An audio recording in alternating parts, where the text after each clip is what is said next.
78 Nights in Namibia with Alister Ling on episode 497 of the Actual Astronomy podcast. I'm Chris, and joining me is Shane. We are amateur astronomers who love looking up the night sky, and this podcast is for everyone who enjoys going out under the stars. And one of those people who I hear observes under the stars and recently observes under the southern stars is Alister Ling. So welcome back to the show, Alister. Thank you, Chris and Shane. This is a wonderful opportunity to say hi to everybody again. Yeah, well, thanks for coming on and sharing this with us. Alistair, you're a longtime amateur astronomer, member of the Royal Astronomical Society of Canada here in Canada. And in the past, you've written for Deep Sky Magazine, and you write for Astronomy Magazine each month and I'm going to get this wrong, it's not the What's Up section, it's the, Yeah, it is. What's up? is that what it's Sky? called? Yeah, yeah, the sky this month. The Sky this month. Excellent. Not this guy this month, but the sky this month. And yeah. So you've got quite a background in observational astronomy. You do lots of observing yourself. And anything else to sort of add to your greater context of things? No, not really. I have other than I have a curse and a blessing of many interests. So sometimes that makes it difficult to focus in on something. I'm sort of easily distracted by other cool things in the natural world and at home. And you worked for Environment Canada for some time as well. Is that accurate? That's right. Yeah, my profession was an operational forecaster, a meteorologist. So that dovetails nicely into the astronomy side of things. It's short is I like looking up at the sky. And that really came home with this wonderful journey to Namibia. Is all I was doing was looking up at the sky, and that really sort of reinforced some of my. I have a little bit of a. I'm existentially adrift right now. Take it for what that means. Yeah, like I don't have a really clear sense of what am I going to do next. But the thing that looking up at the sky, 78 nights in a row is I like looking through an eyepiece. And that Excellent. is for sure. All Mhm. right. What? Let's Oh, sorry, Chris. Go ahead. Well, I was going to say maybe we should just frame this and say, where you went, why you went there, how that all planned out, like a whole context for this trip to Namibia. And it's not a joke. You did 78 nights of observing under the beautiful dark southern skies in the Namibian desert. Yes, yeah. It's a bit surreal, and I'll get to that a little bit later. Uh, and it was I was first this was brought to my attention by fellow RASCer Alan Whitman, and he had done this last year and pointed out that other people that you might know, like Tom Palakis, who's down in Arizona right now, very ardent, enthusiastic astronomer. He went back in 2001, and but basically Alan Whitman had gone, and when he came back, he said, "Alistair, you have to go." And when I first read about this, it's I don't know, it looks like I'm going to end up in a diamond mine as a slave worker or something like that. It's too good to be true. Uh, but it is true. But I've got to also say that on my way home, coming to the airport, I was watching the road signs to make sure that the driver didn't do a sudden left turn to a diamond mine area. Just it was always in the back of my mind. Oh, but it's a high-end resort. Like nights are more than sort of $1,000 Canadian a night per person. So, food is fantastic, and I get to stay in crew quarters.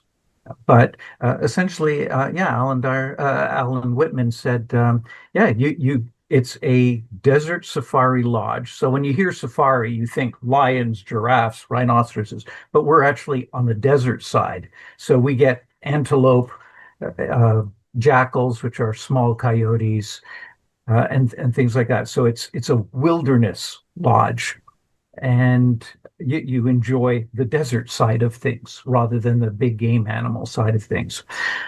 But we're right next to a international dark sky preserve. And oh, so if you're thinking, where is this geographically? If you imagine the southern end of South Africa, that's where Cape Town is. But you essentially go up the coast to the left on the Atlantic side, and the next country up is Namibia, and then we're inland about 50K from the coast, and it's nothing but desert. I did a helicopter flyover to the coast, and yeah, it's scrub brush, and and that's when after a rain, it's scrub brush. when when it's been droughty for a little while, things get eaten down quite a bit. So there is really absolutely zero light pollution, uh, and the skies are just phenomenally dark. Now, so at any rate, I asked Alan Whitman a bit more about, what do you do? What's the gig? And he said again, hard to believe, but you sleep in the morning, you come to lunch, you interact with some of the guests, you show them the sun, you invite them up to the observatory for the evening. You potter around a little bit in the afternoon, maybe go on an e-bike ride or a walk or sleep. And then you have a quick supper. Typically, it's alone because you've got to get the observatory ready for the evening. So you have a quick supper, which is still, full, wonderful high-end meal. And then you pop up to the observatory, which is up a few flights of stairs behind the lodge, across the road and up the hill a bit. And you, prepare the observatory. We'll get to that in a sec. And guests come up after their supper from about 8 p.m. to 9:30, 10 p.m. They go to bed because, of course, they're getting up early the next morning. And then you have 8 hours of Namibian sky, southern sky for yourself. And it's Wow. night after night after night. And it's just staggering. And of course, the first few, about a week in, it's, oh my God, I'm so tired. Uh, and then it's I have to do better with my sleep pattern. And This uh, sounds like astronomy paradise, Alister. What latitude is that at? so it's at minus 24. Oh, okay. Wow. Yeah, Wow. so you can just see the Big Dipper low to the northern horizon. Uh, one night I saw, it was like, what's that cloud in this? Oh, it's M31. Mm. Yeah, because everything is sort of upside down. What's left and what's right is reversed. It takes quite a while figuring out what constellation is coming next because it's reversed. Hmm. Uh, What resources or like star charts were you using primarily while you were there? yeah. So I'll get to that Sure. after I tell you what the scope is. The Lodge's telescope is currently a 11-inch Schmidt-Cass double arm fork. So it's a CPC 1100. So Altaz, computer driven, and essentially that was it. It was starting to act up. So I had asked, can I bring, say, a 6-inch Dob and I'll leave it there? So they essentially paid for a 6-inch Skywatcher Dob as a backup and as a an extra resource, wide field, because of course the 11-inch Schmidt Cass isn't low power. So that gives a nice complementary view of the sky. And then so charts, there were quite a few charts left over by previous observers. There's a whole range of handbooks going back quite a few years. I left the current year handbook. But the key ones that they had there was the Pocket Sky Atlas. They had planispheres, of course, and then Alan Whitman had left his big Harold Bobroff Star Atlas. But Right on. no, knowing that what I was there, I decided to bring my own Bright Star Atlas, the Tyrion Bryan Skiff Atlas, because I've had that for years, and I also brought my Sky Atlas 2000, and that was important to me because years ago, 1986, I went to Australia for 3 months as my gap year between university and starting my career, not just to see Halley's Comet, but to look at the southern sky. And so I had a whole bunch of little annotated ticks on the Sky Atlas 2000 chart that I wanted as reference. Oh, have I seen this object before? So I've left little tick marks there. So I figured, oh, I'm going to complete that. And then I also took with me a bunch of enlarged photocopies from the back of Uranometria 2000. Those star atlases have blow-ups of crowded areas. And so they have a blow-up of the Tarantula, the Large Magellanic Cloud, the Scutum Star Cloud, M8 area. And so those, of course, they photocopy onto 8.5 by 11 sheets, sort of just. And with my eyes getting older, I find I'm needing a magnifying glass to read a star chart these days. So I went to the to Staples and blew those up to 11 by 17. Yeah, 11 by 17 sheets. So I had some very nice large scale charts for those complicated crowded areas. But then, as you know, Shane, you came in right nice for me when I realized I need a blow up of the Eta Carina Nebula area. And so, since I did not bring my Uranometria, it's just like, I hope one of you guys has Stellarium and can email me a couple of JPEGs and I can print them out at the lodge. So I did that. And then the other thing that I found ended up being really useful.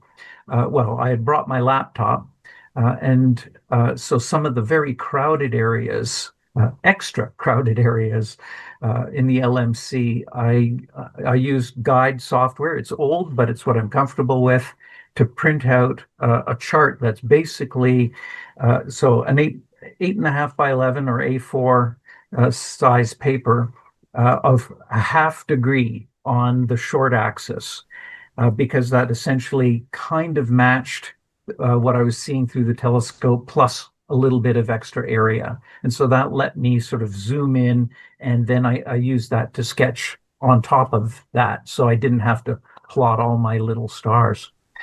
Nice. And then I just looked at the sky and looked at the sky, and I had binoculars, of course. I took the other scope was the 71 millimeter Borg that I bought from you, Shane. A lovely little scope.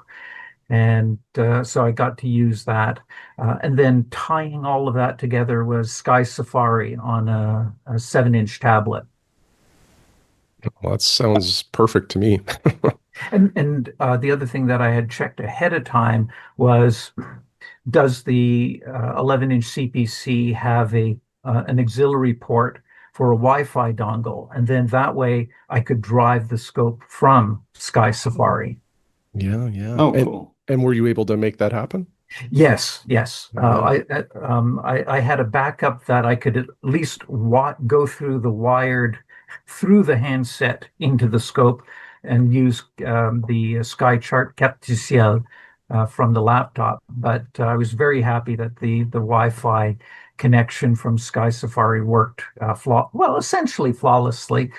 A couple of hiccups now and then, but it's just really wonderful being able to just touch and go to and then have this record of what it is I looked at as well. So you would have been, so like your timing there would have been sort of their winter. Am I correct with that? Or Yes. fall, winter? Yeah. Yes. Yeah. What were the overnight temperatures like? Uh, when I got there in mid-May, I was able to do shorts and t-shirt to 2 a.m., something Wow. that's impossible to do in Canada because of mosquitoes. Mm. not because of temperature. There were very few insects. It's a desert. That was at the start, but by mid-July, we bottomed out and got frost. Mm. And Wow. so So freezing. I Oof. had done enough research just looking at what are the average highs and lows? So average highs, sort of 23 to 27, average lows, 6 to 12 kind of thing. And so knowing that, oh, I'm going to be standing still at +6 degrees for 5 hours, I better take my winter, sort of light winter ski jacket and snow pants. And boy, am I glad I did because, Mm. yeah, they're and fingerless gloves. Mm. But at one point, they I got them to get me a hot water bottle. So I was Oh, able to every now and then stuff my fingertips in there and warm up. So it did cool down, and that's one of those things as with the upcoming star parties in August and September, is realize that when it's 5 degrees, that doesn't sound like anything for people, but you're doing this for 3, 4, 5 hours. You cool down a lot. Oh, And yeah. there's so much history for me going to places like the Cypress Hills Star Party, and you hear, well, I'm cold, so I'm going to go to bed, and it's just like it's the best part of the night. yeah. It's, Alister, did you mention the name of the lodge, or are you able to oh, mention that? yes, oh yeah, absolutely. It's called Sossusvlei, so Sossusvlei. And the cool thing about this as well is that they're actually in need of astronomers like us. So if you have outreach experience that you're okay with, and you're happy talking to people and talking with people about the sky, a little bit of stellar evolution, our place in the universe, because of course it's the how come some stars are blue and how come some stars are red, so where's the nearest black hole and things like that. So as long as you can show people through a telescope stuff and chat a little bit, then you're good to go to this place. You need at least 6 weeks off. They prefer 2 months, 2 month stint. So it's easier for their planning. But and they've got great Wi-Fi, no Mm. TV, but great Wi-Fi. And so a couple of guys like Mark Radici, now that I met him sort of through your podcast, and he was very kind enough to give me a tour of the observatory when he was down there. And Oh, so wow. we've hit it off since then, and we're in contact every couple of weeks, so just about. Nice. Uh, and so uh, he was telling me it's so the next time he's going down, he's going to do some work from home. So if you have that kind of arrangement with your work environment where you can do some work away away from the office and at home, then this is a great place to do. The only thing that would be a real problem is you can't observe for 9 hours at night and then do 4 hours of office work. I don't think that's possible. Says you. I may have done that a few times. Yeah, and so I mean, one of the things that ended up happening sleep-wise was that I would do the evening and then I would start yawning at 9:30, 10 p.m.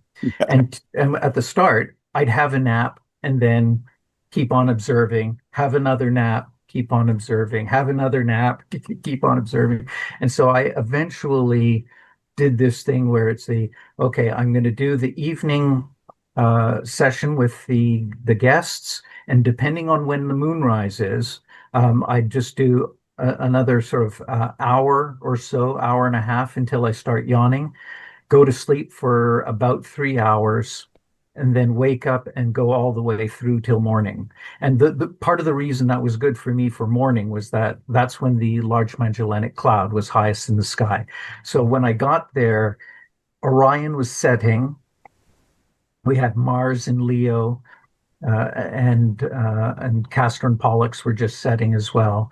And then I had the magnificent Vela, Pappus, Vela, Carina, Milky Way. It just absolutely stunning. I've seen it several times before on shorter trips south, but Mm, to see this sort of come out of the twilight and then just like, oh wow, wow. yeah. Yeah, I've And seen then, it. and Did, then the Sagittarius Milky Way rises up. And but at some point it was the in order to get sleep, it's oh well, Sagittarius is right overhead, really hard for the Altaz for both the Daub and the Schmidt cast. So that's when I'll sleep, is when Sagittarius is overhead. And and I can just hear people going, that sounds nuts. did you But take then binoculars? yes, yeah.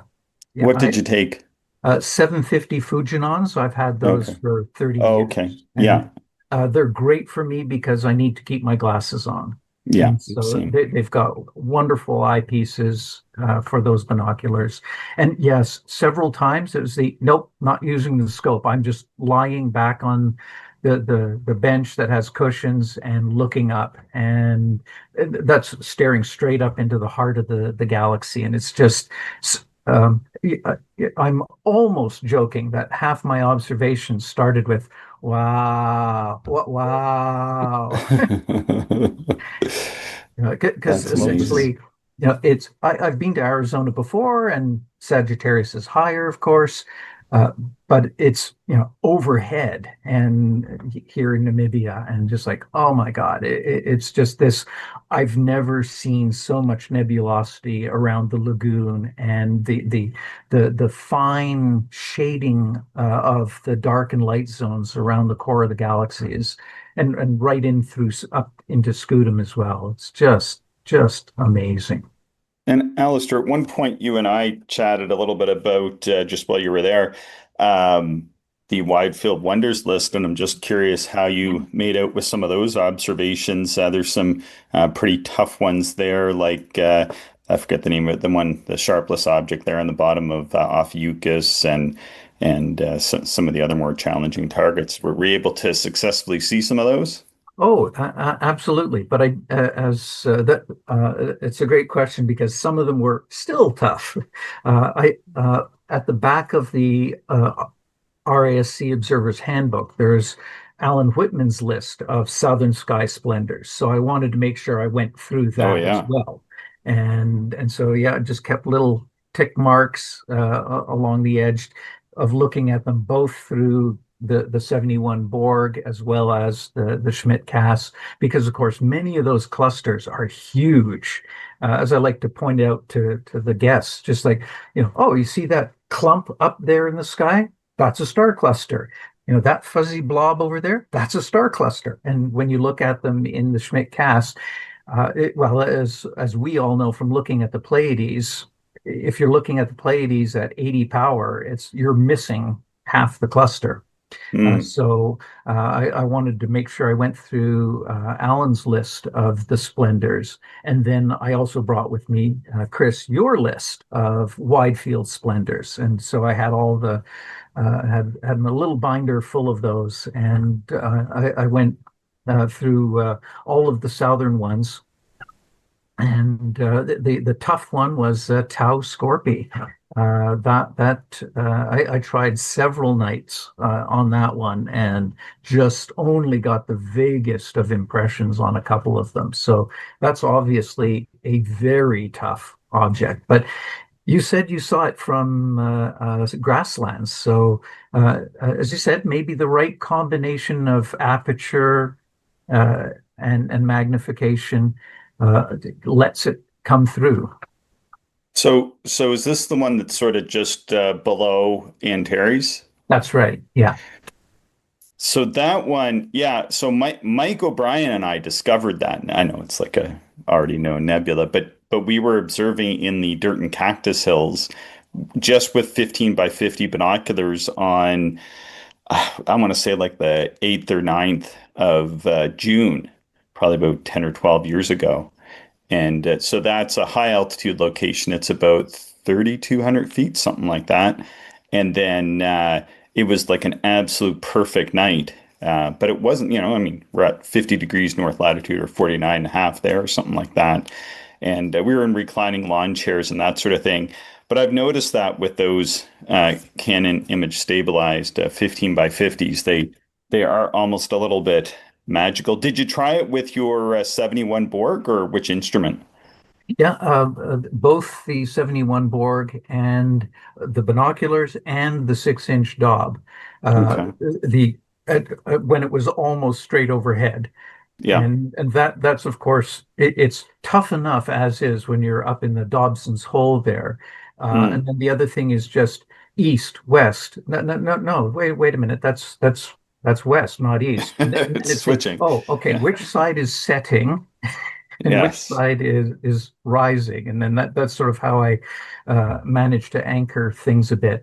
And the Lodge had a 2-inch O3 filter, so I plopped that in on the my binocular half of my binoculars, and Yeah. was doing a lot of left right eye open close, trying to look at that. Yeah. But the other thing there that's so interesting is that it's only 500-ish meters above sea level, and there is dust loading in the atmosphere. The sunsets Mm. are this awesome gold that I've never seen before in my life, and my cameras Mm. just couldn't record that color of gold for some reason. Uh, but but it's so dark, and this is the funny thing that I got to tell people. It's so dark, and the Milky Way is so bright that it's not dark. I could Mm, very easily walk the 200 meters along the dirt road without a flashlight at all because the Milky Way is illuminating the terrain. I can see perfectly well. And but the one night that it was sort of cloudy at 2 a.m., oh my God, it's dark. It's an that's an interesting observation by itself, right? That yeah, the cloud blocks the Milky Way to make it dark. Wow, yeah, that's yeah. incredible. And I really needed the flashlight when I had that. Half the sky was dark, and that was the time as well where the Milky Way was almost setting. Um, and so yeah, it was dark. But then the flip side is that it's so dark, the zodiacal light is so bright. And again, that was one of those, I've never seen the zodiacal light that good. And Mark Radici had, hi Mark, as he's going to be listening to this, had said, oh yeah, the zodiacal light just sort of keeps going after dark. And boy, he's right. It just keeps going. And at one point here, here you are at 11 p.m. Sunset just after 6:30, if not 6:15. And so you're way, way, way after astronomical darkness. And I'm just sort of, canting my neck back, looking up, and oh, what's that glow? Oh, it's the Gegenschein, the anti-solar point. And so, and then I'd be swaying around again and just like, oh, there's some kind of weird light bridge over there. Oh, that's the morning zodiacal light already showing. And so essentially, the only dark part of the sky was completely away from the ecliptic, or in that sort of gap about 20 degrees away from the anti-solar point where the zodiacal light is at its faintest. Like in the morning, I'd be before dawn. I'd sort of suddenly realize, oh, the floor of the observatory is lighter. I can see a lot more. And then it's just like, oh, must be dawn coming up. And just like, nope, astronomical twilight doesn't even start for another hour. But it's Wow. just the zodiacal light is so bright. And then in the morning, I got to see Canopus, Sirius, Rigel, Betelgeuse, and all the Aldebaran and the Pleiades. And that was one of the cool things to see Orion set in the evening in mid-May, and then here it is rising in the morning sky, in Hmm. mid-July. And of course, Orion, July. The Northern Hemisphere mind goes, no. Mm. Confusion ensues. Yeah, yeah, I got to look at a lot of these things, and especially the wide field stuff. Quite a few of those interesting things into um, the lagoon area, up into Scutum, across into and seeing the Milky Way upside down through, say, Ophiuchus, Aquila, that zone. It really helps with it being upside down because then you're not expecting stuff. It's in the wrong side. Things are, so it's sort of fresh. I'm not relying on my memory telling me that, oh, that part should be brighter. It just sort of hits you straight. Yeah, that the detail with the darkness, and in many cases, I'd be with the 2-inch O3 filter. I would think that the big telescope had the filter in because, whoa, that nebula sure is bright and the sky sure is dark. I wonder what it's like without the filter. And I take the eyepiece out and go, oh, there is no filter. It, Mm. it, and and so I put the filter in and go, no, I kind of like the view without the filter. It's just that background sky. Now that some of that is, well, it's an SCT, it's an F10. I'm not running 5, 6 millimeter exit pupils on it, so the sky is going to be darker in the SCT, so that the filter is a little less. But I had to look at a few planetary nebulas to confirm that, okay, no, the O3 filter still is what it's supposed to be doing. But yeah, the like the tarantula area is just so stunning. But thankfully, I got a chance to look at the Orion Nebula coming up, and the Veil, to sort of as comparisons. And yeah, it is, the tarantula is everything they say it is. It's just so awesome. The level of detail, the sharpness of the arcs. But I did get into that segment where I was looking at the sculptor galaxies, and it's just like, oh, this is neat. And if only I had a 20-inch scope. Mhm. Because some of that detail in the galaxies, you can just sort of see it just at the edge and go, oh, in a big scope, this would be really phenomenal. Like that classic barred spiral 1365. Yeah, I can just pick out the arms barely, and it's like, oh, in a big scope, that would be just stunning. Hmm. Wow. If only there was a suitcase 20-inch Daub available. So that makes it still a good thing for example, I'm going down to New Zealand in 2028 for the total solar eclipse, Hmm. and I've got some family in Australia. We'll see along the way. So that'll be the time where I'll see if I can arrange some views through an 18 or 20-inch scope while I'm down there, just for a night or two. Uh, We've got listeners down there. I think one of them has, might not be 18, but I think it's like a 15 or something like that. Maybe somebody would be kind enough to write in. We can connect you folks up. Oh, that'd be great. Yeah. Yeah. Yeah. The other thing is just having the time. I did a little bit of rushing because I had the Sky Atlas 2000, and while I had seen a lot in Australia, I still had this sort of incomplete zone from Norma all the way up through Scorpius. And so essentially I went through the Sky Atlas 2000, just like making a list of, oh, I haven't seen that before. So I made a list and made sure I walked through there. So essentially, now after, well, 30 plus years, I've essentially seen all of the star clusters, planetaries, and globulars on the Sky Atlas 2000 charts.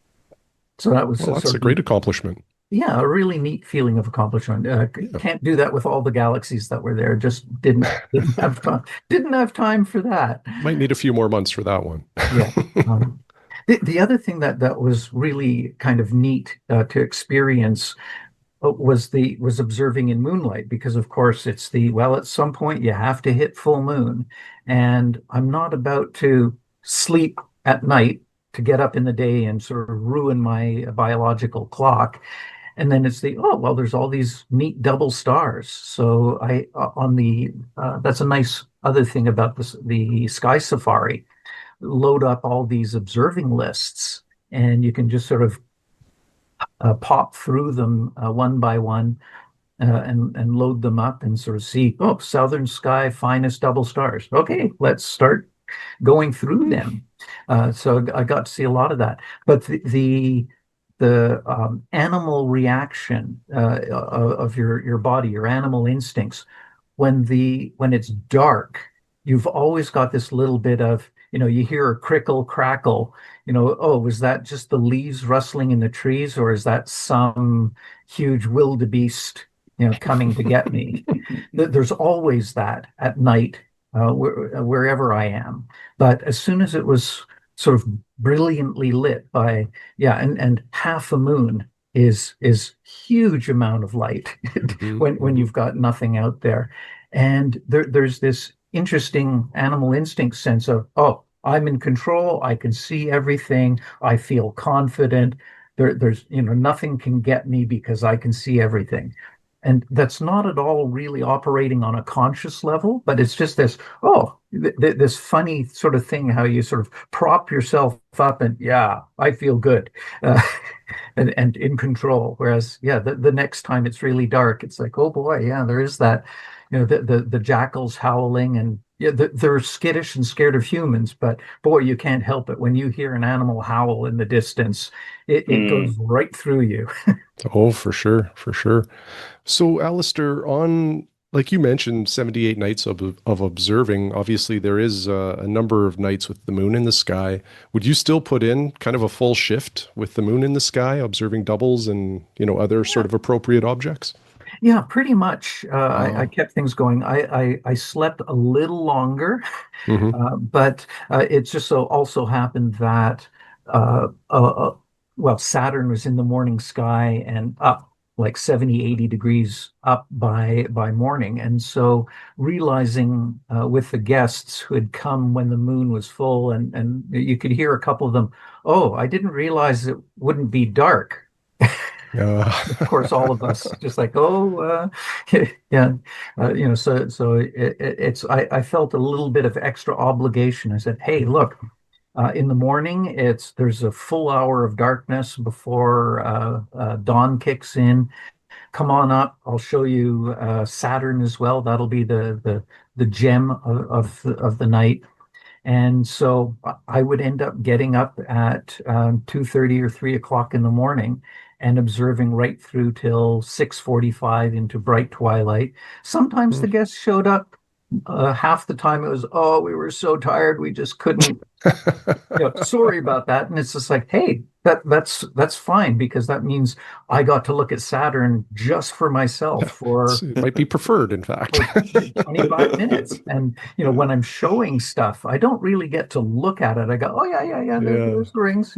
But when I get to just sit and look, the only other disappointment I had really was the seeing was not very good. I I like was just about to ask you. Yeah. a really good night. I had about 1.5 arc seconds was about the best seeing I saw. Frequently, it was 3 arc seconds, and just like, oh boy, that's a Oh, mush. yeah. Uh, and so Oof. I was hoping to see the companion to Sirius during the day or in the twilight sky, because of course you can put the scope in hibernation and have it wake up remembering all the alignment. And so I was hoping, and then it's just like, oh, with 5 arc seconds seeing, you are not going to see the companion of Sirius. Yeah, yeah. Oh, Ah, that's interesting. I guess my assumption just, I think desert, dry, that you'd have some stellar seeing, but I guess that's not always the case. Yeah, and a couple of the fellows, both Mark Radici and Tom Palakis, they said, "Oh, we got some good seeing when we were there, so it's not a year-round problem." Hmm. Okay. Uh, but and it's not scope-wise because yeah, it could go through all night. But then there were some nights where it's like, "Woo, woo, hey, I got it good." Uh, so yeah, other things that were sort of really interesting was when the moon sets.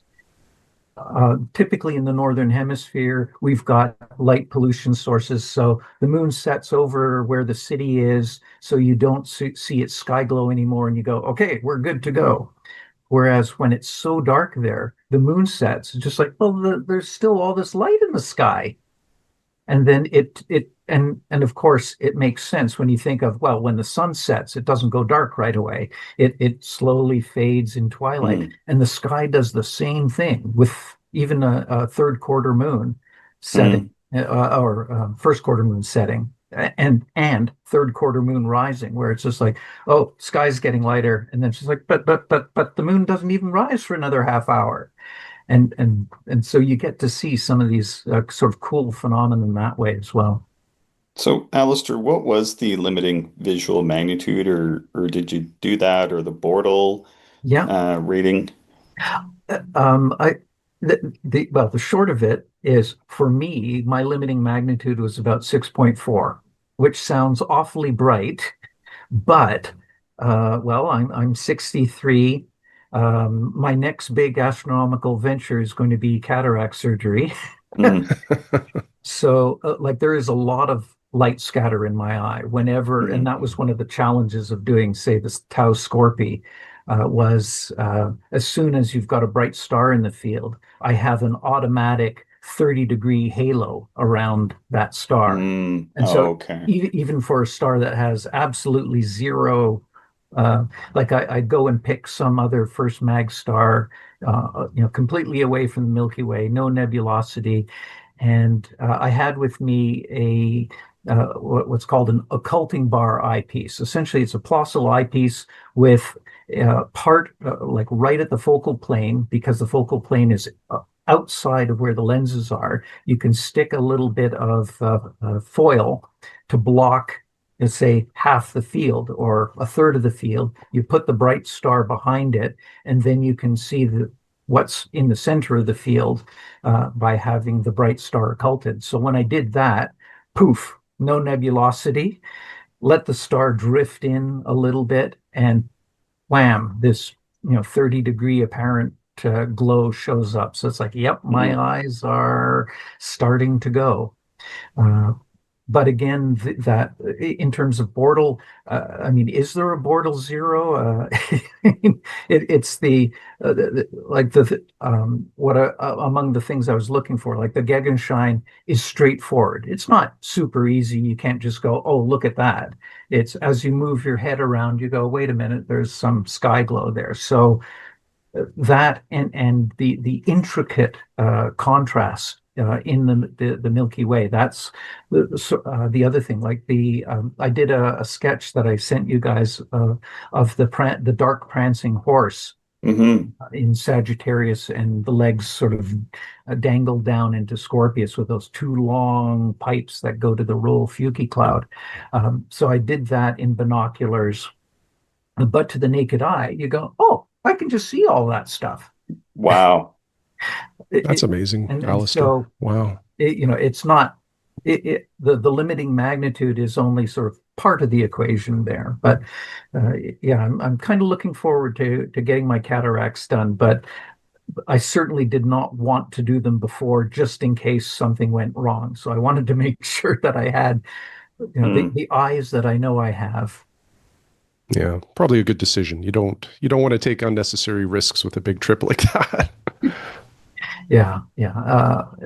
But yeah, it was just so amazing and surreal. Like the first 2 weeks, it's astronomy only, and it's like sleep, eat, astronomy, and that's it. And so I'm walking along the road from my our crew quarters, which is just like a Best Western hotel room, just plain simple. nothing extravagant. The suites that the guests stay at are really nice. uh, Private pool and skylight and all that. But as I'm walking along the road to the observatory, I'm just sort of waiting for that Twilight Zone twist of, oh, that's the entrance to purgatory.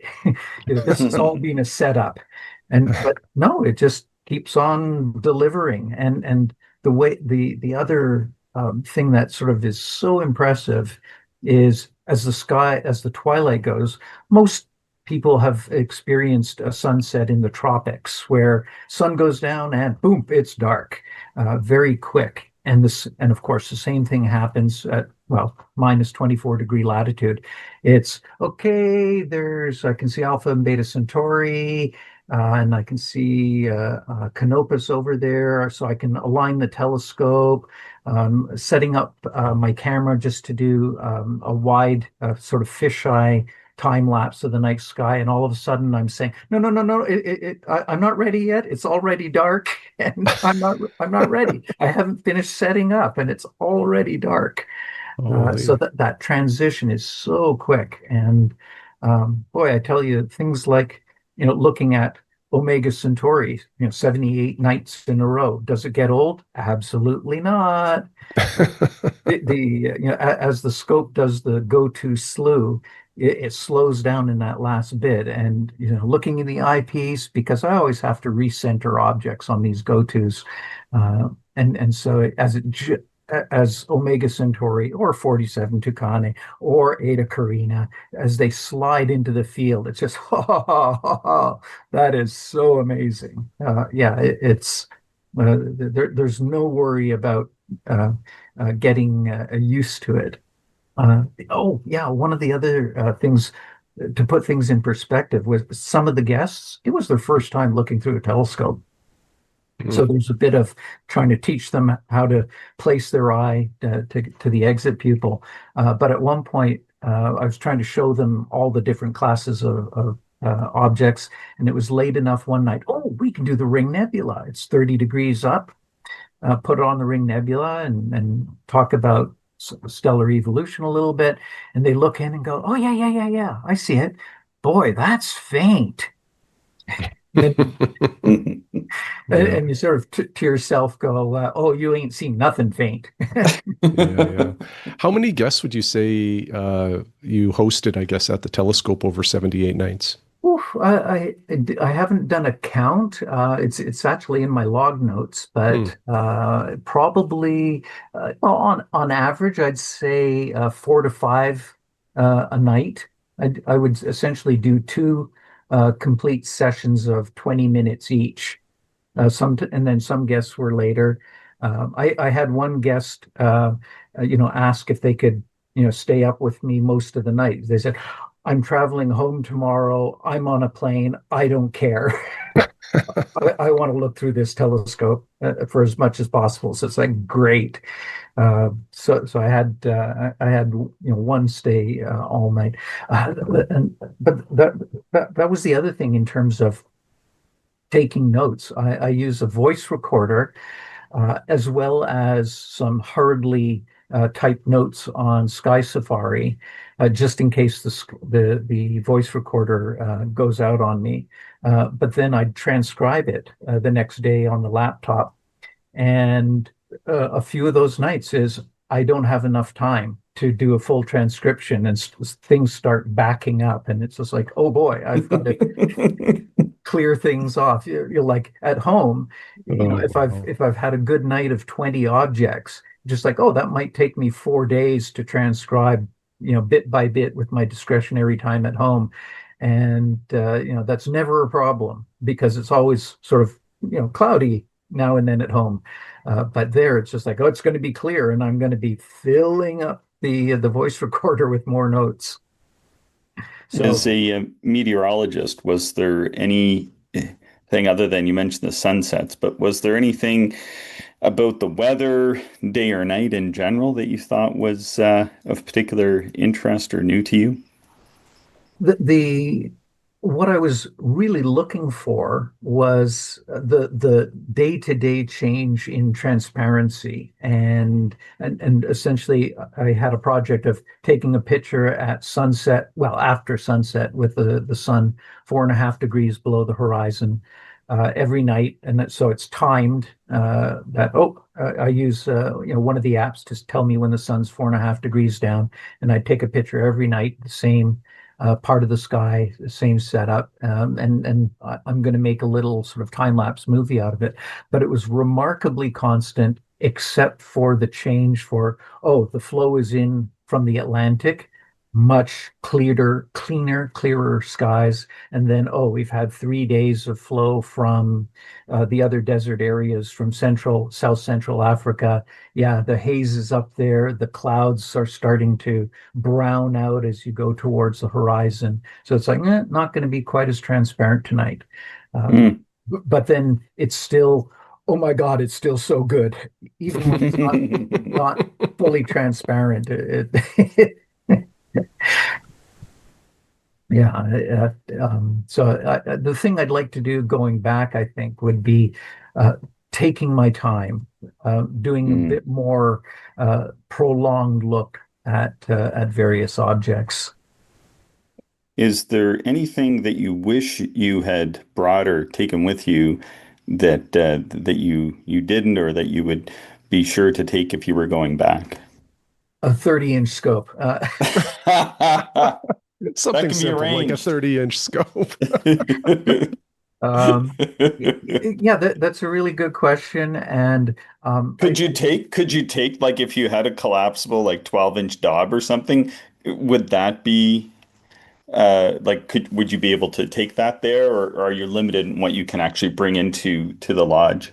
it's the only there's no problem lodge wise. It's only whatever you feel you can bring on a plane Mm, and are willing to trust. Like I've heard some of your guests, going to the Florida Keys Star Party, taking a C-14 with them mm, in a big Pelican case. And so, yeah, you can do that. So the next fellow brought an EV, one of those electronic assist scopes with them. So that was a hefty bit of luggage. But they've got an 11-inch scope, so I don't think there's really any point, say, taking a 10 or 12-inch Dob. hmm It's not different enough. Uh, hmm so that would so the and now that there's a 6-inch Dob there, and of course travel scopes are easy peasy to take. So the only thing might be a different set of eyepieces. I did bring my own 24 mil ultra flat field. Glad I did that because the 25 Plossl, even on the Schmidt cast, is an awful eyepiece. It's just like, how did we ever think these were okay? Yeah, they're pretty narrow. Um, Well, but I think we're go ahead. so there's not a lot that I would do differently, other than the change in perspective. Sort of now that I've sort of done my marathon of sort of seeing everything I can possibly see, it would be okay, slow down and take a really prolonged look. And the last week looking at, say, the Large Magellanic Cloud, that was really nice because I was able to sort of see all the NGCs and ICs in the LMC. And then the last 4 nights, I would just spend driving, like essentially looking through one scope and hands on the hand controller buttons and just going, "Boo, boo. Oh, what's that in over there? Boo." And it's just seeing stuff scroll through the eyepiece. Hmm I did get some guests to do that with the dog, where it's just like pointed up at the Milky Way and just look around, move the scope and see what comes in, and don't worry about what it is you're looking at. Just keep looking. And that was part of what was just so great about it. It is like, wow. Um, yeah, the contrast of the dark lanes and just stunning. Nice. Well, we're pretty much at time there, Alister. Is there anything you want to add to the program here? Um, Other than to say, yeah, go look up the Sossusvlei Lodge, Wilderness Lodge, and if that is right for you, being able to take sort of 2 months off and maybe do a little bit of remote away from work and at home stuff, then by all means apply. They are looking for people. They need us astronomers to come and stay with them. And yeah, it is not a it's not a joke. It's just surreal, absurdly good observing. Wow. Shane, anything to add? Thanks for coming on, Alister. Great seeing you. Great to hear about this adventure. Sounds amazing, and I certainly hope one day to partake in that. I might have to wait a little bit till I'm, either retired or very close to retirement, but I'm very, very intrigued by this opportunity. So thank you. Oh, you're welcome. And I've heard that there are other lodges elsewhere around the world that do this sort of thing. So that's got my interest piqued as, ooh, maybe I could do this in the Atacama. I like how you're thinking. Sounds good. Yeah. Well, thanks for joining us, Alister. Really appreciate it. Loved hearing about your 78 nights in Namibia. Listeners, please subscribe, share the show with other stargazers you know. Send us your show ideas, observations, and questions to actualastronomy@gmail.com. Thank you, everyone, for listening, and we hope you enjoyed the show.